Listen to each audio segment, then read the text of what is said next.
প্রিয় দর্শক, ইতিমধ্যেই আপনারা আমাদের পেজের মাধ্যমে জেনেছেন যে আমরা একটি শিয়ালের বাচ্চা রেস্কিউ করেছি।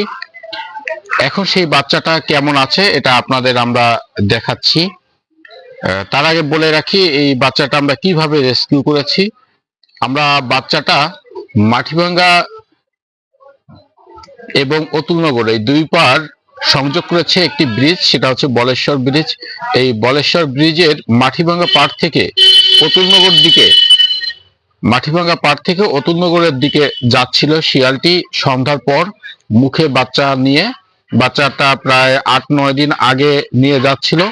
তো অতুলনগর প্রান্ত থেকে একটি ঢাকাগামী বাস যখন পিরোজপুরের উদ্দেশ্যে আসে তখন আমাদের এই বলেশ্বর ব্রিজ পার হয়ে যেতে হয়। যখন ব্রিজের ওপারে একটি বাস আসে তখন সেই বাসের যে লাইট, সেই লাইট দেখে ও আবার মাটিভাঙ্গা প্রান্তে ফিরে আসে। তো মাটিভাঙ্গার দিক থেকেও আরেকটি বাস যাচ্ছিল টুঙ্গিপাড়ার দিকে। তখন সেই দুই বাসের মাঝে এই শিয়ালটা পড়ে লাইটে, এবং ওইটা হচ্ছে ভ্যান স্টেশন, টেম্পু স্টেশন, ইজি বাইক স্টেশন, অর্থাৎ মাটিভাঙ্গা যে স্টেশনটা সেটা ব্রিজের উপরে। তো সেখানে অনেক লোকজন ছিল, মোটরসাইকেলের স্টেশন এবং খুব ব্যস্ততম রাস্তা। এটি ব্যস্ততম রাস্তা হওয়ার জন্য এখানে শিয়ালটি ভয় পেয়ে যায় এবং ভয় পাওয়ার পর রাস্তার যে খাদ, এই খাদে বাচ্চাটিকে রেখে চলে যায়। পরবর্তীতে এই শিয়াল আর এখানে ফিরে আসে নাই। না আসার ফলে যেটা হয়েছে, ওখানে যে সমস্ত মোটরসাইকেল এবং ভ্যান ড্রাইভার ছিল ওরা বিষয়টি দেখে এবং দেখার পরে ওদের মায়া হয়, এবং মায়া হওয়ার পর ওরা ব্রিজের নিচে নিয়ে আসে। একই জায়গায় দুইটা স্টেশন, একটি হচ্ছে ব্রিজের নিচে এবং এটা উপরে, অর্থাৎ পুরাতন রাস্তায় পাশে হচ্ছে দোকান, যে সমস্ত দোকান ওইখানে নিয়ে আসে। নিয়ে আসার পর ওখান থেকে আমাকে রাকিব ফোন দেয় যে ভাই এই ব্যাপার, একটি বাচ্চা আছে, এর বাঁচানো যায় কিভাবে। যেহেতু আমি প্রাণী সম্পদের সাথে জড়িত, প্রাণী সম্পদ দপ্তরে চাকরি করি, এই সুবাদে ওদের ধারণা হয় আমি এটিকে নিয়ে কিছু একটা করতে পারবো। এবং আমার পূর্বের এই জাতীয় রেস্কিউ করা শিয়াল, বনবিড়াল, বেজি বা এই জাতীয় আরো প্রাণী এবং পাখি, এদের রেস্কিউ করে তাদের বাঁচানো এবং পরবর্তীতে আবার বনে ছেড়ে দেওয়া, এই সমস্ত অভিজ্ঞতা আছে। সেই অভিজ্ঞতার জন্য আমাকে ফোন দেয়। ফোন দেওয়ার পরে যেটা হয়, আমি যেয়ে দেখি বাচ্চাটিকে, এবং বাচ্চাটিকে দেখার পর আমি বাচ্চাটিকে নিয়ে আসি। আনার পর দুধ খাওয়ানোর চেষ্টা করি, কিন্তু শিয়ালের বাচ্চা দুধ খায় না। একে ছোট, দ্বিতীয়ত বন্ধ অবস্থায় থাকে, এবং শিয়ালের বাচ্চা আপনারা জানেন যারা মাটির নিচে থাকে। তো আমরা এই ক্যারেটটিও দিয়েছে, আমাকে যে ফোন দিয়েছিল হচ্ছে রাকিব এই ক্যারেটটি ও ফলের ব্যবসা করে, যার কারণে এই ক্যারেটটি আমাকে দিয়েছিল। পরবর্তীতে আমি রাকিবের কাছ থেকে এই ক্যারেটটি এনে ওকে দুধ খাওয়াই। তো খেতে চায় না, তো মোটামুটি ভাবে যতটুকু সম্ভব আস্তে আস্তে খাওয়ানোর চেষ্টা করি। অনেকটা দুর্বল হয়েছিল। এখন পরবর্তীতে এখন যেটা হয় সেটি হচ্ছে আমাদের এই পরিবেশের সাথে অনেকটা মিশে গেছে। এখন আমাকে না দেখলে, বা আমি যদি কাছে আসি, আসার পরে, বা আমি যদি যখন চেম্বারে আসি, বিশেষ করে আমার বাড়ির কাজ শেষ করে যখন আমি চেম্বারে আসার পর ও টের পাওয়ার পর কিন্তু ও এরকম উঠে বসে খাওয়ার উদ্দেশ্যে।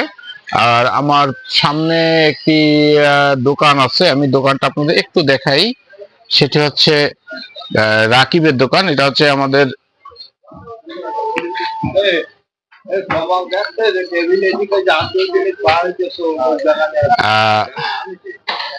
এই যে দোকানটা দেখতেছেন, এটা সজীবের দোকান, চায়ের দোকান। এই দোকানের ভিতরে একটা ফ্রিজ আছে, ওই ফ্রিজের দোকানেই আমরা মূলত জন্য দুধটা রাখি। সেখান থেকে যে দুধ থাকে সেই দুধ আবার পরবর্তীতে নিয়ে গরম করে পানিতে মিশিয়ে, বিশেষ করে পানি মিশিয়ে দেওয়া লাগে, নাহলে ওর পেটের সমস্যা হতে পারে। পানি মিশিয়ে নিয়ে আসি এবং নিয়ে আসার পরে ওকে খাওয়াই। এখন খাওয়ানোর পরে বাচ্চাটা মোটামুটি সুস্থ হয়েছে, অনেকখানি ভালো হয়েছে। তো আমাদের যে উদ্দেশ্য হচ্ছে একে রেস্কিউ করেছি, একে বাঁচানোর সর্বাত্মক যে প্রচেষ্টা সেটা আমাদের থাকবে। এবং প্রচেষ্টার এক পর্যায়ে আমরা যেটা করব, সেটা হচ্ছে আমরা অবশ্যই এটা পালার চেষ্টা করব না, কারণ আপনারা জানেন শিয়াল কিন্তু এমন একটি প্রাণী যেটি যদি আপনারা কুকুরের মতো পালতে পারেন, একে যদি কুকুরের মতো পালা হয় তাহলে থেকে যাবে, কিন্তু আমরা যেটা চেষ্টা করব সেটা হচ্ছে বনের শিয়াল বনে রাখার চেষ্টা করব। বন্যরা বনেই সুন্দর, এটি আমাদের মূল উদ্দেশ্য। রেস্কিউ করেছি, ওকে বাঁচাবো এবং একসময় বনে ছেড়ে দেবো সেইভাবে, অর্থাৎ ওর সাথে আমরা খুব ঘনিষ্ঠ সম্পর্ক স্থাপন করব না। খুব ঘনিষ্ঠ সম্পর্ক করলে ও চলে আসবে।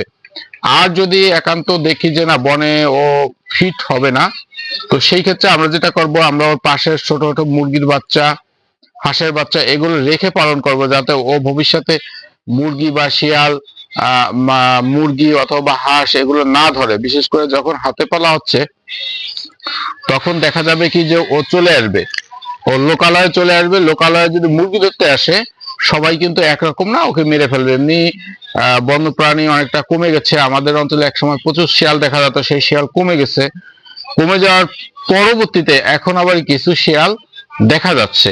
তো এই যে আমাদের পরিবেশ এগুলো রক্ষার জন্য যে বন্যপ্রাণী রাখা দরকার, এই জিনিসটা কিন্তু অনেকে বোঝে না। যেহেতু বোঝে না, তাই আমাদের চেষ্টা থাকবে বোঝানোর।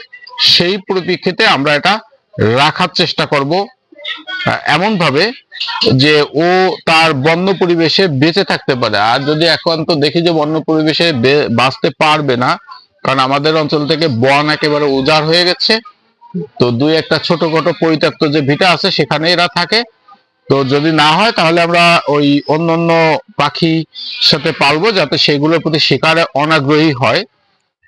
তো আমরা দুইটা উদ্দেশ্য মাথায় রেখে আমরা এগোচ্ছি। অর্থাৎ আমাদের প্রধান উদ্দেশ্য হচ্ছে আমরা বনে এটাকে উন্মুক্ত করব।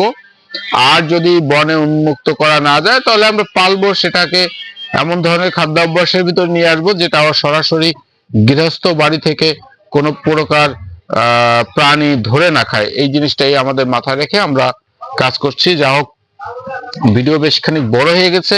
আরেকটি প্রসঙ্গ, আমি ভিডিওটা আজকে পোস্ট করার উদ্দেশ্য হচ্ছে, বন বিভাগের অনেক সময় ধারণা হয়ে থাকে যে এটা আমরা বা অনেক জায়গা থেকে বন বিভাগ এর উপরে অভিযান চালায়। তো অভিযান চালালে আমাদের অসুবিধা নেই, তাদের উদ্দেশ্যে জানাতে পারবো যে আমরা ধরে আনি না, এটাকে রেস্কিউ করা হয়েছে, এটাকে বাঁচানোর উদ্দেশ্যে এভাবে রাখা হয়েছে। এই জিনিসটা জানানোর জন্য মূলত এই ভিডিওটা আমরা করে রাখছি। এবং আমাদের পেজ আমি আমার প্রোফাইলে এখন দিয়ে দেবো, এবং আমাদের যে ইউটিউব চ্যানেল আছে মৃত্তিকা জীবন ও প্রকৃতি, সেখানে এটা আমরা পোস্ট করব।